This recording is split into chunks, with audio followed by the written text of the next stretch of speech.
Hi, I'm Ariel and I live in California. Please like and subscribe.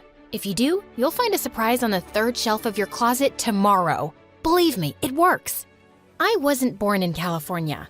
For most of my childhood, I lived in a small town where everyone knew everyone. I wasn't popular, but I was friendly and loved my life. It was perfect, except for one little thing. My mom was obsessed with making me a star. Wear pink, it brings your eyes out. But I like black, Mom. It's a cool color, and I even have matching shoes. You do as I say, or I won't allow you to play at all. She tried everything, like putting me in the most adorable kid contests and posting me all over social media. I never won anything, but that never stopped her. She made me sing, but I was so bad that my instructor quit after my second lesson. I tried learning a musical instrument, but that only led to me being banned from music class. When I turned 12, she pushed me to become a ballet dancer so I could get the solo in the Nutcracker. Even though I had 2 left feet, I tried my best to make her happy. Mom, this is so difficult and my feet are killing me. Oh, come on. You're not trying hard enough. Don't you want to be the best, Ariel? The most famous person on the planet? Yes, Mom. Then try till you can. Here, take this. This will always remind you to be strong and determined. I looked at the bracelet with a massive picture of Mom, and while I thought it was kinda creepy, I wore it because I didn't want to disappoint her. That evening, I practiced till I tripped and hurt my ankle. I couldn't dance and had to walk on crutches for days. It was embarrassing, but I'd do anything to make my mother proud. While Mom was crazy, Dad wanted me to be what made me happy. They fought about it a lot, which only made me more miserable. When I got to 9th grade, I finally figured out what my dream thing to do was. I ran home from school and couldn't wait to tell my dad. Dad, I love looking at the stars. I think I want to be an astronomer. That's great, honey. I know you'll be amazing at it. That same day, Dad got me my first telescope and all the posters of meteors, planets, and stars I could ever want. It was all really expensive, but he said he was happy to get it because it made me happy. But all the excitement got wiped away as soon as Mom saw the telescope. What were you thinking, John? She won't become famous by looking at planets. There are so many other things you could have gotten her and you chose this? You're hurting her. Don't you see that? She's just a kid and you've loaded her with dumb expectations. Mom and Dad fought a lot, and the following day, Dad left. I was hurt to see how upset Mom was. This was all my fault. My mom just wanted the best for me, and I couldn't get anything right. Soon after Dad left, Mom and I moved to California and she enrolled me in one of the best schools in the city. I promised myself things would be different. I changed my hair color, bought fancier outfits, and even enrolled in ballet classes. Hey Mom, look, no more tripping over my feet. That's nice, dear, but just not tripping over your feet isn't star ballerina material. Do you remember that little Nutcracker incident? I want you to focus on yourself so you won't humiliate me like that again. You're right, Mom. No more loose ends. I'll be my best version. I pushed myself to do better, and soon I became everything Mom dreamt of. The student body president, head cheerleader, and the best student in school. I had a busy life, and sometimes the pressure to keep up was a bit too much. But then I saw how proud Mom was, and everything felt better. One day during cheer practice, my best friend Maisie and I were performing cartwheels, but we just weren't getting it right. When suddenly I was interrupted by Declan, the smartest guy in the whole school. You're doing it wrong. Really? Then show us the right way. Suddenly, Declan put his books aside and did the most amazing cartwheel and backflip. I was blown away. And that's how you land the perfect flip. Wow, I could have never guessed a nerd would be so, what's the right word? Flexible? You don't know a lot of things. Like what? Like, I've had the biggest crush on you and would love to take you out on a date. Suddenly, I felt my cheeks on fire. Declan was a nerd, and although he was cute, I didn't know if we were a good match. Think about it. You know where to find me. Declan walked away, and Macy jumped on me with excitement. I could see the sparks fly. You should totally go for it. He's kinda cute. You think? Mom would never allow me to date a geek. Forget about your mom for once and just do what you really like. And for the love of God, take that hideous bracelet off your wrist. No way. Mom would kill me if I took it off. And I'll think about the date. I didn't think. I called Declan the moment I reached home, and the next day, we went out. He was fun and cute, and I had a great time. For weeks after that, we went out on several more dates, till he asked me out and we became an official couple.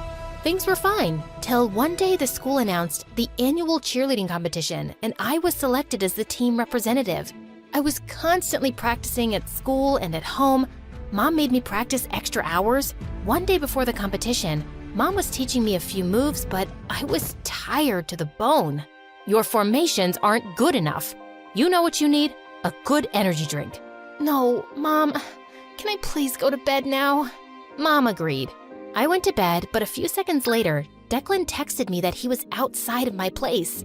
I sneaked out and found him standing with my favorite ice cream. Oh, you're the best. The best!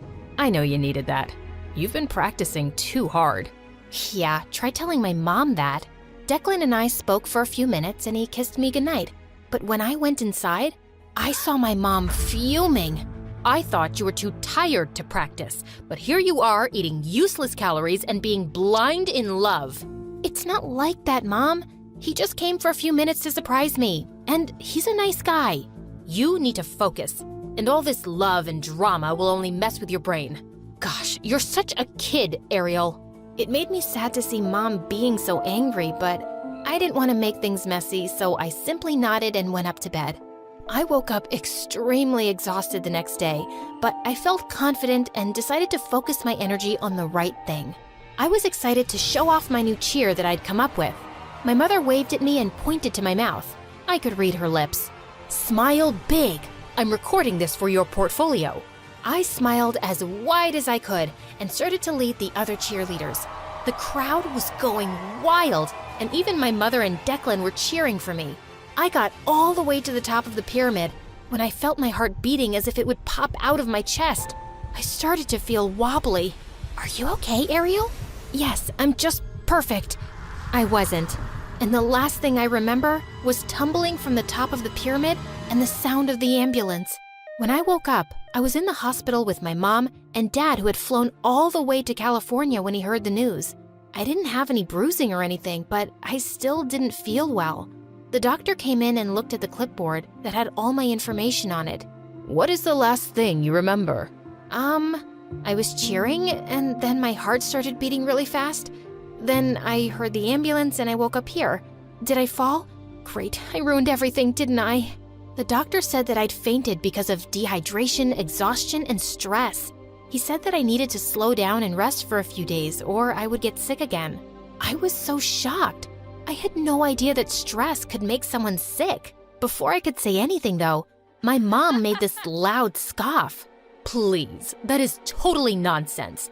When I was her age, I had twice the workload she does, and nothing like this ever happened. Ariel is going to be a star one day, and stars don't burn out.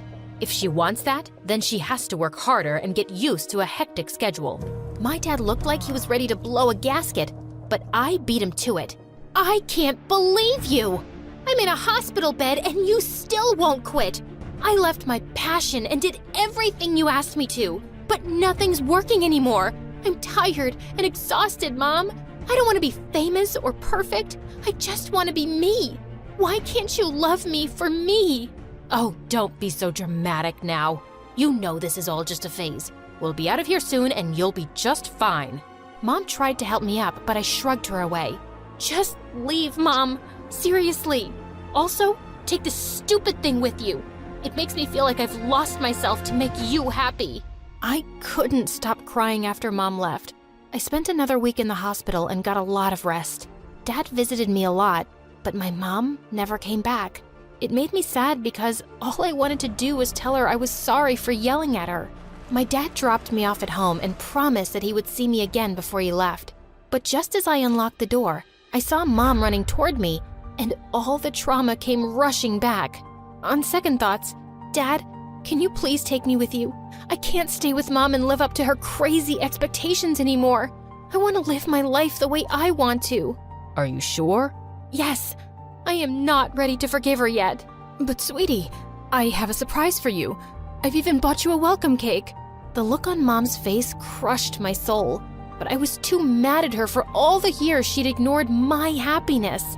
Dad rented a small apartment next to the school so I wouldn't have to skip studies, and thanks to Declan and Maisie, I started to feel better. I needed to learn how to love myself again before everything else. I started reading my astronomy books and fell in love with science again. I was finally feeling like myself. I even landed a scholarship that week to one of the best colleges in the country. I was super excited to tell Dad, but he had something bigger waiting for me. It was a letter from my mom talking about her story, how she could never live up to her parents' expectations and never felt good enough. And along with it was a drawing from when she was a kid. For the first time ever, I could relate to Mom. I saw her as a young girl struggling to keep up with everything, and it broke my heart. I knew I had to see her, so I decided to pay her a visit that weekend. The house was open, so I went in, and when I saw my room, I was overwhelmed thinking about all the nights I'd spent crying in there. I turned around to leave, but Mom was right behind me. "I'm so happy to see you, Ariel. Did you get my letter?" "Yes, I did. Why didn't you ever tell me all that before?" "I was too ashamed to show you my weak side. Parents are supposed to be strong." "But Mom, what you did to me was no different than what happened to you. You made me slog day and night, and I left everything, all the stuff that I liked, just to make you proud." "I am so sorry I put so much pressure on you. I guess I wanted you to be what I never was, but I didn't realize how awful and stressed that made you feel. You're the best daughter, and you make me proud every day. I love you." "I love you too, Mom. That's all I really wanted to hear you say. And Mom?" "Yes? Can I have my bracelet back? I was wondering if you'll ever ask."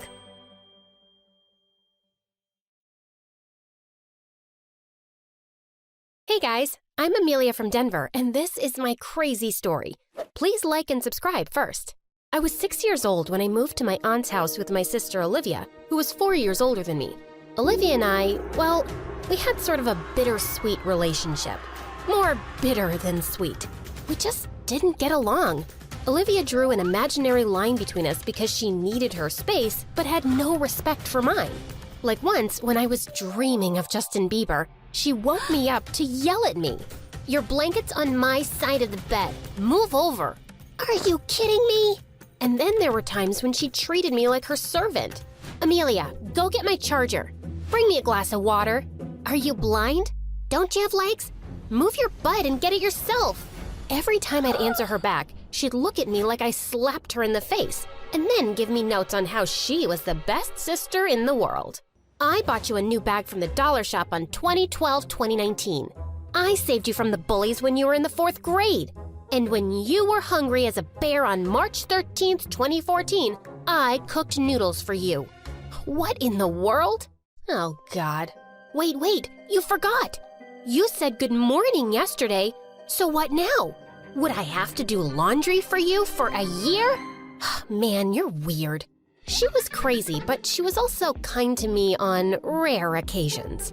Like when she gave me her Netflix password, even though I begged and pleaded for it for 4 years.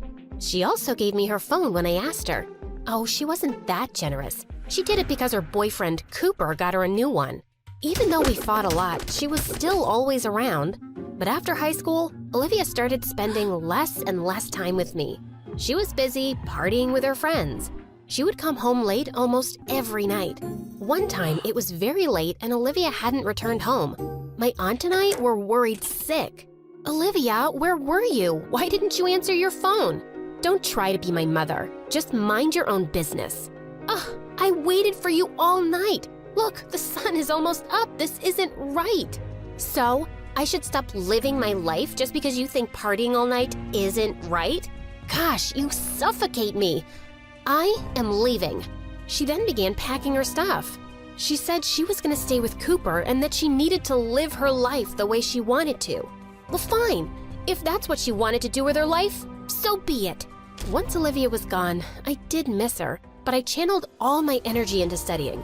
It paid off because I graduated from high school with awesome grades. Now, I needed a job to pay for my college fees. I found a job in sales, and after months, I was finally able to move out of my aunt's place. One day, when I returned home from work, I found a basket at my door with a baby. And right then, my phone rang. Oh, you got it, Mandy. Thank God. Olivia, where are you? Wait, is this your baby? Yeah. Amelia, look. I have to go to Europe with my new boyfriend. I'm so sorry, but you're gonna have to babysit her for just like 1 week. All the stuff you need is in the baby bag, and there's a diary too. Wait, are you crazy? You haven't shown up in 2 years. How do you think I'm gonna— She hung up before I could finish. I reached into the bag, and just as I found the baby's dad's number, Mandy puked all over the diary. No. I thought of taking her to my aunt, but then I remembered she was away visiting her friends. Oh God, I can't do this. I was having a full-blown panic attack, and that's when I decided to go to the cops. My friend's sister left her baby at my friend's place and then ran away. What should my friend do with the baby? It's not legal to keep a baby like this. She'll have to be sent to social services and they'll decide. Social services? No. I couldn't send my niece there. And then I banged my head hard on the wall. As I stared at Mandy in horror, she began to cry and just got louder each second. Nothing was working. This was frustrating. My patience was running out. After multiple failed attempts, I finally found a solution. I did a silly dance for her that caught her attention. Finally, silence. But what happened next made me explode. Now, who's gonna clean this up? Of course, me. I cried really loudly and cursed Olivia for doing this to me. Your mother is I don't know why I'm being punished. Well, the next thing that made me worried was work. I had no other option but to take her along with me. I made a stop at the grocery store near my work to buy baby food. As I reached the cashier, I struggled to juggle the bag and baby in my hands. Please, do you mind holding her for a while? Me? Okay. To make matters worse, I had to cut half of my purchases due to my credit limit. But as if luck was on my side. Congratulations, ma'am, it's your lucky day. You're our 1,000th customer, and you get a voucher worth $2,000. What? What did you just say? Yes! Finally, something good happened to me. I took the bags and ran out of the shop, but then the stranger stopped me. Hey, excuse me. Stop, please. Your baby? Oh my God, I am so sorry. I forgot about her. I'm a bad aunt, ain't I? Ooh, thank God you said aunt. I was wondering if I can— Before he could finish, Mandy started crying and I had to rush. Bummer. When I reached the office, I was surprised to see the stranger from the store there. It turned out he was our boss's son. You work here? Oh, wow. I'm surprised that we have such pretty employees. And the youngest ones. I'm sorry to have brought her here, but I'm still looking for some place to drop her off. Adrian was amazing. The guy was always nice to me, and as we started working together, he always praised my work in front of everyone, which made me feel over the moon. I was falling hard for him, but I kept my feelings about him under wraps. He, on the other hand, was pretty clear about how he felt for me. I must say, you look lovely today. Amelia, you are loaded with work. Let's take a coffee break. Amelia. One day, we were preparing for a meeting when Adrian took my hand and told me how much he liked me. I can't say no to my boss. I like you too. Everything was turning out great for me. Olivia had told me she'd be back in a week, but it had been more than 3 weeks and she was still a no-show. But luckily, Mandy and I were getting along just fine. It wasn't like she stopped spitting her food in my face, didn't cry, or stopped rolling on the floor. I just learned how to handle her better now. I even got her into a daycare when I was at work.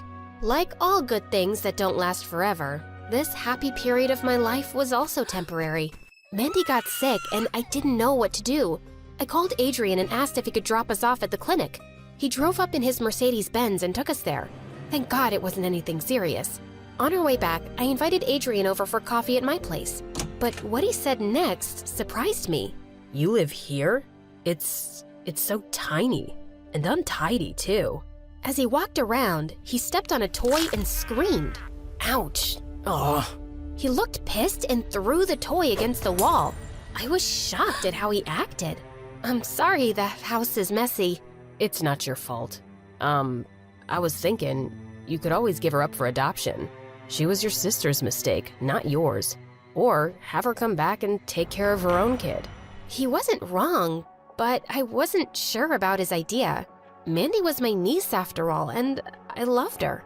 The next few days, Adrian kept bringing up the idea of sending Mandy to social services. Even though I tried to contact Olivia many times, her number was off. Just a week later, I was having an amazing sleep when someone jolted me awake. It was Adrian. What happened? Is Mandy all right? Yeah, she must be. But Amelia, you fell asleep during our presentation. What is going on with you? You need to pull yourself together and give the baby to someone. Her dad? He was right. When my aunt came back from the trip, I went to her house and asked her if she knew about Cooper. She gave me his number, and when I contacted him, he was shocked to learn that he even had a baby. Oh my God. She looks just like me. My carbon copy. I can't believe Olivia hid this from me. He then told us how Olivia had left him for another guy, never telling him that she was pregnant. I felt really bad for him. I couldn't believe my sister would stoop so low. When Cooper took Mandy away, I realized how much I missed her.